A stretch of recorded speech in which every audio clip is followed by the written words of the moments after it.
সাতটি দাবি জাতির সামনে উপস্থাপন করছি। আমাদের প্রথম দাবি হলো শাপলা শহীদদের রাষ্ট্রীয় স্বীকৃতি ও পুনর্বাসন। শাপলা গণহত্যার শহীদ ও আহতদের রাষ্ট্রীয় স্বীকৃতি দিতে হবে।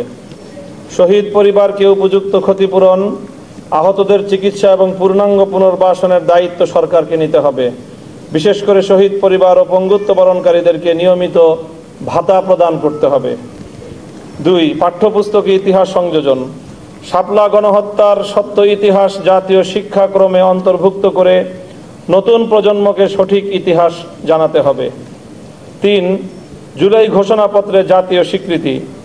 জুলাই ঘোষণাপত্রে শাপলা গণহত্যাকে জাতীয় ট্র্যাজেডি হিসেবে স্বীকৃতি দিয়ে রাষ্ট্রীয় অবস্থান সুস্পষ্ট করতে হবে। 4. সরকারিভাবে শহীদদের তালিকা প্রণয়ন। রাষ্ট্রীয় উদ্যোগে যাচাইকৃত শহীদদের তালিকা প্রস্তুত করে তা জাতীয় নথিতে অন্তর্ভুক্ত করতে হবে। 5. দোষীদের দৃষ্টান্তমূলক শাস্তি। মানবাধিকারের চরম লঙ্ঘনকারী এই গণহত্যার দায়ীদের দ্রুত বিচারের আওতায় এনে কঠোর শাস্তি নিশ্চিত করতে হবে। 6. মিথ্যা মামলা প্রত্যাহার। হেফাজতে ইসলাম ও সংশ্লিষ্ট ব্যক্তিদের বিরুদ্ধে দায়ের করা সকল মিথ্যা ও হয়রানিমূলক মামলা অবিলম্বে প্রত্যাহার করতে হবে। 7. স্বাধীন তদন্ত কমিশন গঠন। আইনজ্ঞ ও নিরপেক্ষ নাগরিকদের সমন্বয়ে শাপলা গণহত্যা তদন্ত কমিশন গঠন করে ঘটনার পূর্ণাঙ্গ তদন্ত ও সুপারিশমালা প্রকাশ করতে হবে। এই 7টি দাবির সাথে আপনারা সকলে একমত? আমরা এই মুহূর্তে আগামী দিনে আমাদের পক্ষ থেকে একটি কর্মসূচি ঘোষণা করছি।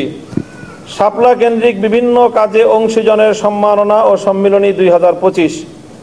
আগামী 30 আগস্ট 2025 শনিবার শাপলা গণহত্যা নিয়ে যারা বিভিন্নভাবে কাজ করেছেন এ পর্যন্ত বিভিন্ন অঙ্গনে সংবাদ প্রতিবেদন ও গবেষণা, সাহিত্য রচনা, চিকিৎসা সহায়তা, আইনগত লড়াই কিংবা স্মৃতি সংরক্ষণমূলক উদ্যোগ, তাদের সম্মাননা প্রদানের মাধ্যমে একটি সম্মিলনী আয়োজন করা হবে।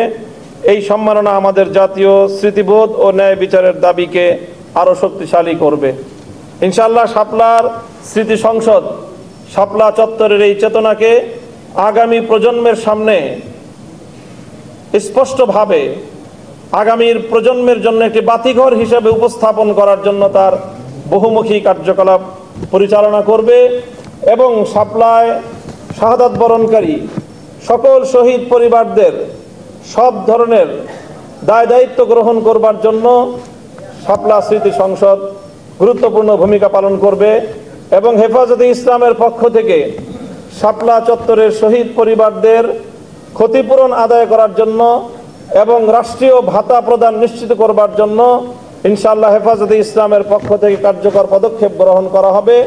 এর একাডেমিক এবং গবেষণামূলক যত কার্যক্রম সহযোগিতার প্রয়োজন হয় শাপলা স্মৃতি সংসদ তা দিতে ইনশাআল্লাহ সম্পূর্ণরূপে সর্বদা প্রস্তুত থাকবে।